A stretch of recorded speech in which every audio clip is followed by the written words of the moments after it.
So you've been I trained. flew several missions here and there, and we flew at a rate of about 2 or 3 missions a week. Sometimes we would fly 2 or 3 days at a time, and at one time I flew about 5 missions in one period, day after day. But I assembled about 20 to 21, 22 missions when we were called on to fly a practice mission for the purpose of instructing and teaching our pilots who were newly arrived from the United States something about flying in formation. They didn't have very much formation time before they got over there, so this mission was scheduled to give them practice in formation flying. So we sent 2 squadrons up from my group and assembled. We had to get assembled, and we'd take off from the base and go up about 20,000 feet and get the airplanes flying around in a circle like bees, and then try to assemble on the lead aircraft of the squadron. And they're finally, after about 10 or 15 minutes, all the planes were assembled in a formation of a squadron and ready to go on the course to the target. Well, this practice mission assigned me to fly not in the pilot's seat as I usually did on all my other missions, because they needed some observers to evaluate how the people were flying out there in the formation, and then come back to the base and meet and have a meeting and talk about it and give a critique. Well, I was assigned to the position of the left waist gunner. And the waist gunner was back in the rear part of the aircraft, between the middle of the aircraft and the tail. And it had a big window there where each of the gunners, the right one and the left one, had a single machine gun that they operated from. And I was assigned to that position, and took a position on there where right close to the open gunnery window. We had 11 persons on board the aircraft. My co-pilot was on the right side by his waist window, and there were 9 other people aboard. Total aboard was 11 people. So we took off, climbed up, got assembled, and we're heading on course to the target. And about 10 minutes along the way, we were flying at around 20 or 21,000 feet, and we're acting like we were going to a target in Germany, but in essence it was at a target over the country of England that had been selected. And we're going to take a simulated target on the ground and aim at that and try to get photographs of how it turned out. Well, we were in formation, and it came time to make a turn to the left to get on course for the target. As we were turning left, I was in the lead aircraft of the lead element. So I was at my window there and observing what was going on. And as we got turned in that left turn, our left wingman observed experienced some turbulence a little bit up there, and he got to a little turbulence and waved up and down a bit. So he moved over a little bit more to the left to get in smoother air with it. He did that all right, and he started coming back toward the lead aircraft. The only thing, he was down about maybe 20, 30, 40 feet maybe below the airplane that I was in, and he came over to the right to get in position. He kind of got under the airplane and started coming up, and he started coming up, and he was getting up about the level of our airplane. He was supposed to be moving out to the left and get some separation there. And I was watching him, and he kept coming up. All of a sudden, I decided, well, he's not going to stop. So I took some action. I reached down to the floor hatch, a square hatch about 4 by 4 that was used in normal missions for camera work. Anyway, I watched him. He's coming up, and I opened that hatch, the door to the hatch on the floor, and then it opened up, and I felt a bump that meant we were colliding with the other aircraft. He came up underneath us, and he had 4 propellers up in front of the aircraft. My aircraft had 4 propellers, so they intertwined there somehow. And I felt that, and I knew good and well that we weren't going to go back to the base. Now, for this position, it required the crew member who was attending those positions to wear a parachute that came in 2 pieces. One piece was a harness that was fastened to the crew member and fastened good and tight, and it had some hooks on it, spring hooks, and the backpack, which contained the chute's canopy, that's the thing that comes out and lets you come down easily, was on the floor of the plane, just underneath the waist window, which was about 12 inches from where I was sitting on the floor on the left side of the aircraft. So as soon as I felt that thump, and I knew that we were not going to be in the air all the way back to the field, I almost wanted to go out that hatch, but I had to get that parachute that was not attached to the harness, and it was over on my left side on the floor, about within an arm's length. So when we hit, I had to reach over and get that parachute pack and hook it onto my harness. Well, when we collided, my airplane went into a terrific spin, or something like that, which pitched me, my back up against the left side of the aircraft, and I was sitting on the floor there, so I found myself frozen to that position because of centrifugal force. We were in a big, violent spin, and I was experiencing a lot of centrifugal force and some G numbers. I was pulling some G's. My arms got heavy and felt like they might have weighed 50 pounds each, and I couldn't get over to that parachute, so I put my hand on the floor, my left hand, and put it on the floor and started walking like in the Yellow Pages, and walked over to the handle, the carrying handle of the pack, the parachute. I finally got him over there and grasped that handle and took a tight grip on it, but I still couldn't move it because the parachute was under the centrifugal force also and was heavy as a ton of lead almost. Anyway, I couldn't move it, and I was stuck there and couldn't move myself forward to get out that hatch. So I was wondering what in the world is next. I'm going to go down and crash in this aircraft. So it was kind of scary. Very scary. And I got to figuring, and good golly, thoughts were going through my head mainly about my wife back home with a young daughter, and what are they going to do? And I thought about the other people in the airplane, and I did a little praying up there about these things, and I asked God to save the people that were not out yet, and be merciful to them if they should die. And I was praying for me to get out of there too.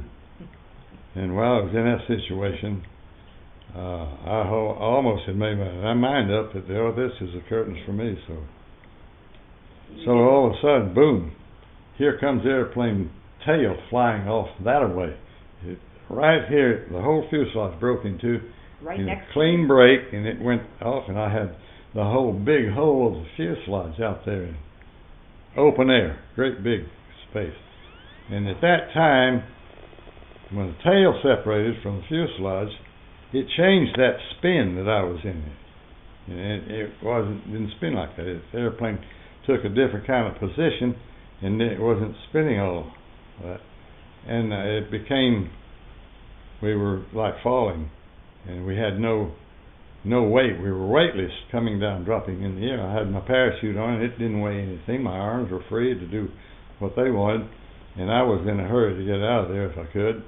So I held the parachute in my hand, put my other arm around it, and I dived back into that airplane, which was a great big, huge hole. Hugging the and parachute. I was diving out, and I came out separated from the airplane, and I was free falling at an altitude about maybe 19,000 feet up, or 20,000.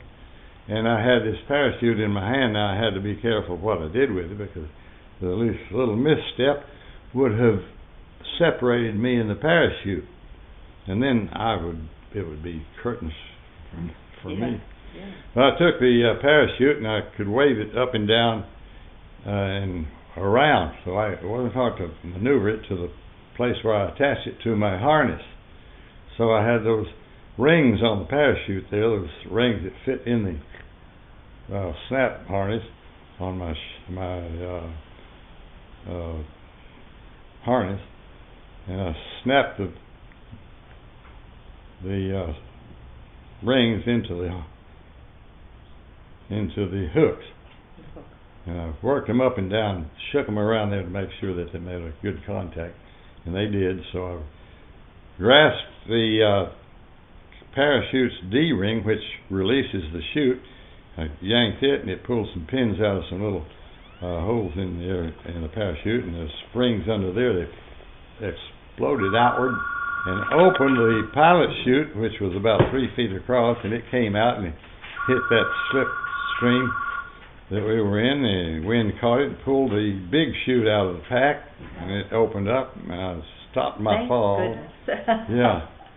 And there I was swinging back and forth, and breathing again. Yeah, breathing. And well, I had up there in the airplane, I was hooked up a lot of ways to the airplane. I had a oxygen mask that I had on my face. It had a oxygen hose that was attached to the oxygen attachment inside the airplane. And I had a helmet on that had headphones in it, and it was snapped under my chin. Okay. And I had a mask on, an oxygen mask. It had a oxygen hose, or did I already talk about that? I mentioned that. And I had wires from the headset, and I had wires from my electric flying suit attached to the aircraft, and I was just hooked up to that aircraft pretty good. But anyway, when I went out, all these wires came loose, or my hat came off, or I became disconnected from all that I was connected. You had no helmet on? At that time, you had no helmet on when you bailed out? When I bailed out, no, my helmet took off. Oh. I didn't have it when I got out of there. So you're free falling, and then your chute opens, and you're falling down 19,000 That's right. feet. And where did you end up? Where did you on hit the ground? I mean, did you hit the tree? Did you hit the ground? Well, I'm not near the ground yet. Okay. So this parachute, when it opened, was swinging back and forth wildly. Just each way it went about horizontal to the earth. And I had no way of stopping that. And I just had to let it settle down until it got settled. And it did after a minute or two or three. But I was falling through the air a lot slower than I was before the chute opened. Yes. And I looked down there to see what was happening. And I spotted the two airplanes that had collided, and they were way down below there, and they were going like this, separated a bit. And around me, as I was coming down that parachute, there's a lot of stuff that flew off both of those airplanes. Oh dear. Parts of the airplanes, Sure. like rudders and elevators and ailerons and cowling, hatches, door hatches, windows. It was all flying around where I was coming down in the parachute. Oh my. And I think they all dropped beneath me. But I was afraid I was going to get hit with one of those objects up there in the air before it was over. Sure. And there was a whole lot of oil in the air up there, big drops of oil, because the oil tanks on the planes burst, I guess, and lost all the oil, and they had a lot of oil in their tanks that was needed for flying. Okay. And so when I got down, I could see all these oil spots on the chute, and I knew that that's what they were.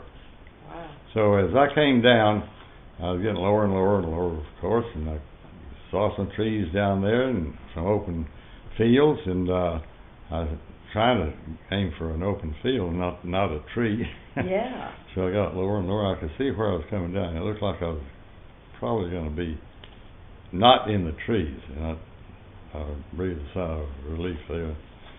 But I came down, and I had the notion that if I put my hands up on the risers above my head here and grasp them real tightly when the time came when I was going to strike the ground. I could yank down on that, and that would slow me down for a moment, and I wouldn't land as So hard. hard, yeah. Yeah, well, it didn't happen that way, and I let go of the risers, and that doubled the Oh, how fast you how fast Oh, no. and I hit the ground harder than I would have if I'd let those risers Did you go. break any bones or anything? No. Oh, I didn't get any good. bones broken. I just hit the ground, and bam! It was hard, and I tumbled down, and a big jolt, and I rolled over a time or two and got up. When I got myself up, I reached for the chute cords to pull them into me. I wound them up over my arms and gathered them all in, and that was to be sure it wouldn't drag me along with the wind if I didn't get. Oh, sure. And yeah. how did you? Did someone find you then, while you were down? Well, where I came down, I observed I was just about maybe 100 yards or less from the boundary. It had a fence around the boundary. I guess it was a barbed wire fence, and I landed at maybe 50 or 100 yards from that fence, the boundary to the air base. To the air It was base. the air base, Oh, good. and there were fighters operating out of that air base. There were P-51s, Okay. U.S. Fighters. There was a fighter group there. Those are the planes that flew over Germany with us to keep the German fighters off of us. Mhm. So that was the base I landed close to. But there were people over there on the other side of that barbed wire fence that were coming over to get to me, to Sure. see what was going on, try to give me some assistance. Good. So they came running over there, and they saw I was okay. I was standing up and had my parachute in my arms, and I was walking over toward them as they were coming over toward me.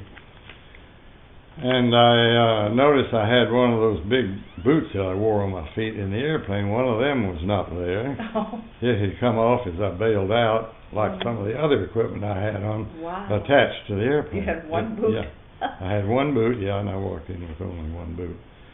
But anyway, they took me in, and we walked over to the base dispensary, where the medics Yes. operated on the base, and went in there, and I had noticed before I came down all the way, I had noticed two other parachutes down below me that had their canopies open, two of them. Oh, good.